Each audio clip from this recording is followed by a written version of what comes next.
जय हिंद मेरे प्यारे बच्चों, मैं हूं आशुतोष श्रीवास्तव और आप देख रहे हो मेरा यूट्यूब चैनल चित्रांश स्टडी। तो कैसे हो आप सब? बढ़िया बच्चों, आज हम आपके लिए टॉपिक लेके आए रेडॉक्स रिएक्शन, जो कक्षा 9वीं से लेकर 12वीं तक बहुत ज़्यादा इंपॉर्टेंट है।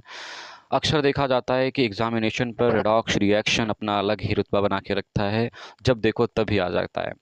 तो कक्षा 9 से लेकर कक्षा 12 तक वाले बच्चों के लिए हम एक बहुत ही ज़बरदस्त टॉपिक को क्लियर करने वाले हैं, रेडॉक्स रिएक्शन को। बहुत ही डिटेल्स में सीखेंगे कि रेडॉक्स रिएक्शन क्या होती है और कैसे हम लोग इस कॉन्सेप्ट को बहुत बेहतर तरीके से समझ सकते हैं। तो प्यारे बच्चों, आज हम लोग सीखेंगे क्या रेडॉक्स क्लियर करेंगे, बहुत ही ज़बरदस्त टॉपिक क्या है भैया, रेडॉक्स रिएक्शन। तो प्यारे बच्चों, आज हम लोग सीखने वाले रेडॉक्स रिएक्शन। तो सबसे पहले मैं लिख देता हूँ यहाँ पर क्या, रेडॉक्स रिएक्शन। ठीक है, तो प्यारे बच्चा हमने लिख दिया रेडॉक्स रिएक्शन। प्यारे बच्चा, जो रेडॉक्स रिएक्शन है इसको हिंदी में भी कहते क्या हैं, रेडॉक्स क्या कहते हैं, रेडॉक्स अभिक्रिया कहते हैं। क्या कहते हैं, रेडॉक्स अभिक्रिया कहते हैं।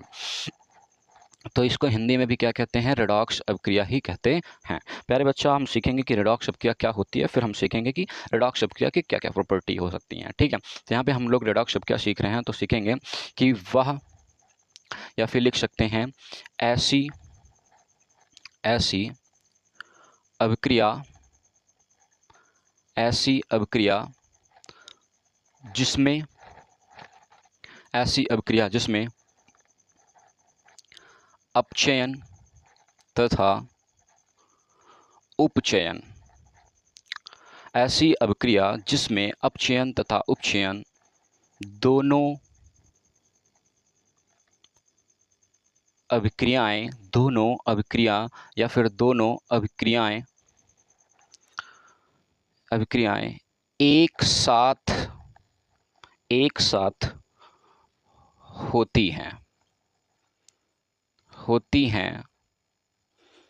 तो वह क्या कहलाती है प्यारे बच्चा, रेडॉक्स रिएक्शन कहलाती है। क्या कहलाती है, रेडॉक्स रिएक्शन कहलाती है।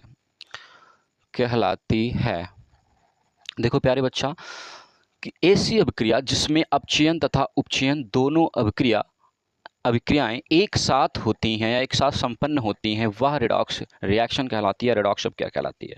प्यारे बच्चा, रेडॉक्स अभिक्रिया जो है उसमें अपचयन और उपचयन दोनों अभिक्रियाएं होती हैं। अगर आपको ये नहीं पता कि अपचयन और उपचयन क्या है तो अब वीडियो के साथ बने रहिएगा, भी मैं क्लियर करता हूँ। ठीक है, तो बस इतना समझिए अभी कि रेडॉक्स अभिक्रिया दो अभिक्रियाओं के बिल्कुल तरीके से होती है, यानी ये कह सकते हैं कि अपचयन और उपचयन जब दोनों अभिक्रियाएं एक साथ होंगी ना, तो वो रेडॉक्स अभिक्रिया कहलाएगी। ठीक है, तो इसका एग्जाम्पल सीखने से पहले प्यारे बच्चा ये सीखते हैं कि आखिरकार ये अपचयन और उपचयन अभिक्रिया क्या होती है। ठीक है, तो जैसा कि मैंने तुम्हें बताया कि जो आपकी रेडॉक्स अभिक्रिया होती है प्यारे बच्चा, इसमें कितनी होती हैं, तो इसमें दो चीज़ें होती हैं, है ना। तो हम यहाँ पे लिख रहे हैं रेडॉक्स रिएक्शन। क्या लिखेंगे, रेडॉक्स रिएक्शन। तो जो रेडॉक्स रिएक्शन होती है वो कितने टाइप्स की है, दो टाइप्स की, यानी कह सकते हैं कि इसमें दो हिस्से होते हैं। ठीक है, तो रेडॉक्स अभिक्रिया दो रिएक्शन एक साथ करवाती है, यानी कि ऑक्सीडेशन प्यारे बच्चा, ऑक्सीडेशन रिएक्शन, जिसको हम हिंदी में कहते हैं प्यारे बच्चा, क्या कहते हैं, हम इसको हिंदी में कहते हैं ऑक्सीकरण। क्या कहते हैं, ऑक्सीकरण अभिक्रिया। क्या कहते हैं प्यारे बच्चा, ऑक्सीकरण अभिक्रिया कहते हैं। प्यारे बच्चा, इसका एक और नाम भी है जिसको हम लोग कहते क्या हैं, उपचयन के नाम से जानते हैं। क्या जानते हैं भैया, उपचयन के नाम से जानते हैं। तो इसको प्यारे बच्चों हम लोग उपचयन अभिक्रिया भी कहते हैं। ठीक है, तो इसके मैंने कुछ नाम बताया तुम्हें कि जो रेडॉक्स अभिक्रिया है, एक तो ऑक्सीडेशन रिएक्शन हो जाती है जिसको हिंदी में ऑक्सीकरण अभिक्रिया कहते हैं, या तो फिर हम लोग उपचयन अभिक्रिया कह सकते हैं। और दूसरी क्या होती है, दूसरी होती है रिडक्शन। क्या होती है, रिडक्शन रिएक्शन होती है। ठीक है, इसका मतलब होता है हिंदी में, इसका मतलब होता है अपचयन अभिक्रिया। क्या होता है, अपचयन अभिक्रिया। तो इसको हिंदी में कहते हैं, रिडक्शन अभिक्रिया को अपचयन अभिक्रिया क्या कहते हैं, अपचयन अभिक्रिया कहते हैं प्यारे बच्चा। तो जो रेडॉक्स रिएक्शन होती है उसमें दो रिएक्शन एक साथ एक समय पर एक साथ संपन्न हो जाती हैं, यानी कि ऑक्सीडेशन रिएक्शन और रिडक्शन रिएक्शन। ठीक है, तो ऑक्सीडेशन को हिंदी में ऑक्सीकरण अभिक्रिया कहते हैं या फिर उपचयन अभिक्रिया कहते हैं, और रिडक्शन रिएक्शन को हम लोग हिंदी में अपचयन अभिक्रिया भी कहते हैं। दरअसल प्यारे बच्चों, जो रेडॉक्स अभिक्रिया है यानी कि रेडॉक्स रिएक्शन है, इसको हिंदी में भी क्या कहते हैं, रेडॉक्स क्या कहते हैं प्यारे बच्चा, रेडॉक्स अभिक्रिया कहते हैं। ठीक है, लेकिन कक्षा 11वीं में एक चैप्टर है जिसमें हम लोग रेडॉक्स अभिक्रियाओं को अपचय उपचय नाम से पढ़ते हैं। किससे पढ़ते हैं, अपचय उपचय नाम से पढ़ते हैं। तो रेडॉक्स अभिक्रियाओं का एक और नाम भी क्या हो जाता है, अपचय उपचय अपक्रियाएं भी हो जाता है।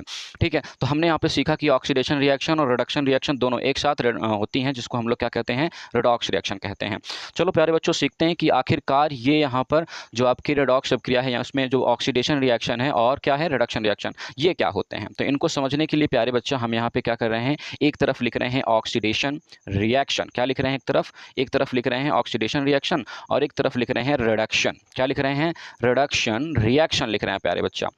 तो जब मैं यहाँ पे रिडक्शन और रिएक्शन को लिख देता हूँ तो हम इनके क्या करते हैं, अलग अलग तरीके से भाग बनाते हैं, ताकि हम अच्छी तरीके से समझ पाएं कि किस किस कंडीशन के केसेस पर ऑक्सीडेशन रिएक्शन होगा और किन किन केसेस पर आपका रिडक्शन रिएक्शन होगा। ठीक है, और फिर दोनों को समझने के बाद हम 2-3 एग्जाम्पल करने वाले हैं किसके, रेडॉक्स रिएक्शन को समझने के लिए। तो प्यारे बच्चा हम यहाँ पे क्लियर करते हैं कि ऑक्सीडेशन कब होगा। तो प्यारे बच्चा ऑक्सीडेशन होने के लिए क्या होना चाहिए, तो यहाँ पे कहता है कि ऑक्सीजन, क्या कहता है, ऑक्सीजन, ऑक्सीजन का जुड़ना, क्या कहता है प्यारे बच्चा, ऑक्सीजन का जुड़ना, या तो किसी भी रिएक्शन पे क्या हो जाए बाबू, ऑक्सीजन जुड़ जाए, और अगर ऑक्सीजन जुड़ रहा है ना तो वहाँ पे क्या होगा प्यारे बच्चा, ऑक्सीडेशन रिएक्शन होगा। यानी ऑक्सीडेशन को आप क्या कहते हो हिंदी में, तो आप कहते हो, क्या कहते हो, ऑक्सीकरण कहते हो। मैंने वहाँ पे लिख भी दिया है तो यहाँ पे भी लिख दे रहा हूँ, ऑक्सीकरण कहते हो। तो यहाँ पर नहीं कि हम लोग कह सकते हैं कि ये क्या है, ऑक्सीकरण अपक्रिया। ठीक है, जिसका दूसरा नाम क्या होता है, उपचयन होता है, क्या होता है, उपचयन होता है प्यारे बच्चा। ठीक है, तो हम कह सकते हैं ऑक्सीडेशन तब होगा जब ऑक्सीजन क्या होगा भाई, जुड़ेगा रिएक्शन पर। या फिर दूसरा केसेस भी हो सकता है, या तो फिर हाइड्रोजन, क्या हो जाए प्यारे बच्चा, हाइड्रोजन, हाइड्रोजन का निकलना, हाइड्रोजन का निकलना, या तो फिर किसी रिएक्शन से हाइड्रोजन क्या हो, निकल जाए।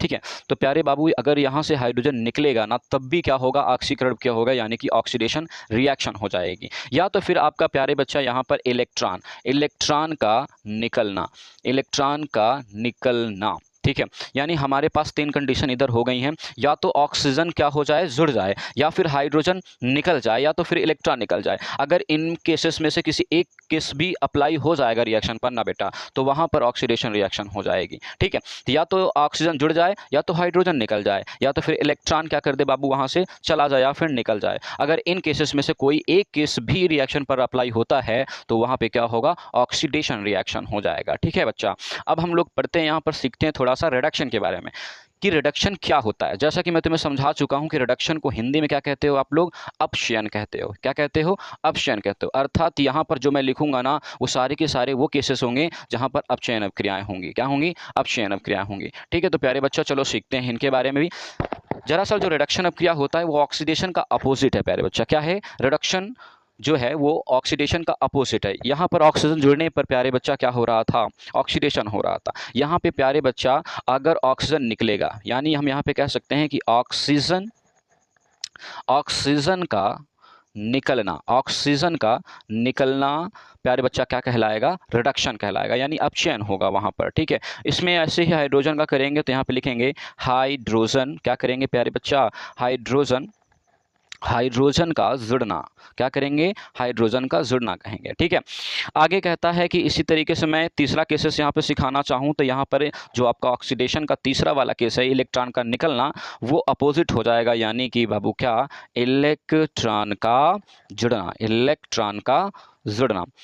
प्यारे बच्चा अगर ये कंडीशन किसी भी रिएक्शन पे अप्लाई होंगी, अगर ऑक्सीडेशन पे अप्लाई वाली कंडीशन या केसेस अप्लाई होंगे रिएक्शन पर तो आपका ऑक्सीडेशन यानी कि ऑक्सीकरण हो जाएगा, जिसे हम उपचयन कहेंगे। अगर प्यारे बच्चा रिडक्शन के प्रॉपर्टी या फिर केसेस अप्लाई होते हैं रिएक्शन पर तो वहाँ पर क्या होगा, अपचयन रिएक्शन होगा। ठीक है, तो जैसे मैंने धीरे धीरे सारा कुछ क्लियर कर दिया है कि कब आपका ऑक्सीकरण होगा और कब आपका अपचयन होगा, और रिडॉक्स अपक्रिया किन 2 रिएक्शन जो एक साथ संपन्न होती हैं उसमें जिसके कारण वो रिडॉक्स अपक्रिया कहलाती है, तो मैंने उनके बारे में भी सिखा दिया है, अपचयन और उपचयन। तो दोनों अपक्रियाओं मैंने बता दिया है और उनकी केसेस भी लिखवा दिए कि कब कब कैसे कैसे होंगी। ठीक है, तो प्यारे बच्चा हम करने वाले हैं हम एक एग्जाम्पल, 2 एग्जाम्पल जो कि हमको क्लियर करवाने के लिए बहुत ज़्यादा महत्वपूर्ण है।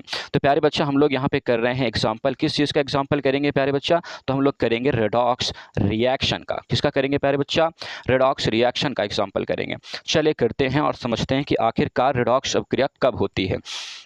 जैसे प्यारे बच्चा मैंने यहाँ पे लिखा Fe प्लस का O2, क्या लिखा? Fe प्लस का O2 लिखा। तो तीर का निशान करने पर बाबू बनेगा क्या? ये FeO बनेगा, यानी फेरस ऑक्साइड बनेगा, FeO बनेगा। ठीक है, अब इसको हम संतुलित नहीं करेंगे, अगर संतुलित करेंगे तो रेडॉक्स जैव नहीं बनेगा प्यारे बच्चों। यहाँ पर देखो जरा कितने ऑक्सीजन है, मैं पूछूंगा तो आप बताओगे कि यहाँ पर 2 ऑक्सीजन है। क्या है?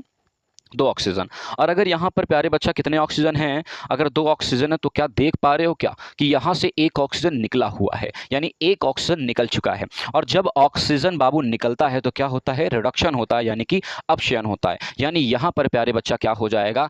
अपचयन अभिक्रिया हो जाएगी। क्या हो जाएगी? अपचयन अभिक्रिया हो जाएगी। ठीक है, यहाँ पर देखो प्यारे बच्चा Fe है, Fe में कौन जुड़ गया है? ऑक्सीजन जुड़ गया है। जो आपका Fe है उसमें क्या हो गया? ऑक्सीजन जुड़ गया है। अगर ऑक्सीजन जुड़ता है तो ऑक्सीडेशन रिएक्शन यानी कि ऑक्सीकरण यानी कि उपचयन अभिक्रिया हो जाती है। तो यहाँ पर Fe के साथ O जुड़ चुका है, अर्थात यहाँ पर क्या हो चुका है? ऑक्सीकरण अभिक्रिया हो गई है। क्या हो गई है? ऑक्सीकरण अभिक्रिया हो गई है प्यारे बच्चा। क्या हो गई है? ऑक्सीकरण अभिक्रिया हो गई है। तो यहाँ से क्लियर हो सकता है, आप देख सकते हो कि यहाँ पर आपकी अपचयन अभिक्रिया और ऑक्सीकरण अभिक्रिया दोनों एक साथ होती हैं, इसलिए हम इसको क्या कहेंगे प्यारे बच्चा? रेडॉक्स रिएक्शन कहेंगे। क्या कहेंगे? रेडॉक्स रिएक्शन कहेंगे। बस ऐसे ही जो रेडॉक्स अभिक्रिया होती हैं वो संपन्न हो जाती हैं और इसके ढेर सारे एग्जाम्पल हो जाते हैं। प्यारे बच्चा हम एक और रिएक्शन करके देखते हैं जिसमें हमें और तरीके से सीखने को मिलेगा। जैसे प्यारे बच्चा हम यहाँ पे देखते हैं क्या? Cu, क्या लिखा हमने? कॉपर, CuO यानी कॉपर ऑक्साइड। ठीक है प्यारे बच्चा, और यहाँ पे मैं रिएक्शन करवाता हूँ हाइड्रोजन के साथ, H2 के साथ। प्यारे बच्चा जैसे ही H2 के साथ रिएक्शन करता है तो क्या देता है? तो ये कहता है कि यहाँ पे कॉपर अलग हो जाएगा और जो H2 है ना प्यारे बच्चा, जो H2 है वो O के साथ जुड़ जाएगा, और जो O के साथ जुड़ेगा तो बनाएगा H2O बना लेगा, यानी जल बना लेगा प्यारे बच्चा। ठीक है, तो यहाँ पे देखो जो ऑक्सीजन है वो कॉपर के साथ जुड़ा हुआ है। यहाँ पर कॉपर के साथ क्या है बाबू? जुड़ा हुआ है। लेकिन यहाँ पे तो कॉपर अकेला हो गया, यहाँ पे खाली कॉपर है, यहाँ पे कॉपर के साथ ऑक्सीजन भी है। यहाँ इसका मतलब है कि ऑक्सीजन निकल चुका है, और ऑक्सीजन का निकलना क्या होता है? रिडक्शन यानी कि अपचयन होता है। यानी कॉपर ऑक्साइड के साथ कॉपर के बीच में क्या हुआ है प्यारे बच्चा? आप सब कहोगे कि यहाँ पर क्या हुआ है? यहाँ पर सर जी अपचयन हुआ है। क्या हुआ है? अपचयन हुआ है, यानी कि ऑक्सीडेशन हुआ है, वो सॉरी क्या हुआ है? रिडक्शन हुआ है, अपचयन अभिक्रिया हो गई है यहाँ पर। अब यहाँ पर देखो कि H2 के साथ क्या हुआ है? H2 के साथ क्या हुआ है? मैं पूछूंगा तो तुम बोलोगे H2 के साथ ऑक्सीजन जुड़ा है, यानी अगर ऑक्सीजन जुड़ता है तो क्या होता है? वहाँ पर आपका क्या हो जाता है? ऑक्सीडेशन हो जाता है। क्या हो जाता है? ऑक्सीडेशन हो जाता है। और जब ऑक्सीडेशन और रिडक्शन दोनों होती हैं तो हम उसको क्या कहते हैं प्यारे बच्चा? रेडॉक्स कह देते हैं, रेडॉक्स रिएक्शन कह देते हैं। क्या कह देते हैं? रेडॉक्स रिएक्शन कह देता हूँ। ठीक है, तो प्यारे बच्चा ऐसे ही बहुत सारे एग्जांपल हैं जिससे हम लोग क्लियर कर सकते हैं कि आखिरकार रेडॉक्स क्या होती क्या है। मैं आशा करता हूँ कि आप लोगों को अब थोड़ा सा समझ में आया होगा कि आखिरकार रेडॉक्स क्या है क्या। ठीक है, नेक्स्ट वाले वीडियो पर हम ढेर सारे एग्जाम्पल करेंगे। ठीक है, तो आज के लिए बस इतना ही, और हम नेक्स्ट वीडियो पर क्लियर करेंगे इसके ढेर सारे एग्जाम्पल। ठीक है, तो प्यारे बच्चा बस मैं आपसे यही आग्रह करूँगा कि अगर वीडियो बहुत ज़्यादा अच्छा लिखती है या फिर आपको लगता है कि बहुत अच्छे तरीके से मैंने इसको क्लियर करवाया है तो आप इसको लाइक करिएगा और कमेंट एक छोटा सा कर दीजिएगा। ठीक है, और ये वीडियो 9 से लेकर 12 तक उस बच्चे तक क्लियर करिएगा जिसका टॉपिक रेडॉक्स अभिक्रिया अभी तक क्लियर नहीं हुआ है। आज शायद आपकी इस वीडियो शेयर करने से उसकी मदद हो जाए और वो बोर्ड एग्जाम पर बहुत अच्छे नंबर इंक्रीज कर सके। ठीक है, तो प्यारे बच्चा अगर इससे रिलेटेड और कोई वीडियो चाहिए तो आप कमेंट में बता दीजिएगा और इसका मैं नेक्स्ट पार्ट जल्दी अपलोड कर दूंगा। तब तक के लिए जय हिंद प्यारे बच्चा, bye bye, take care, love you.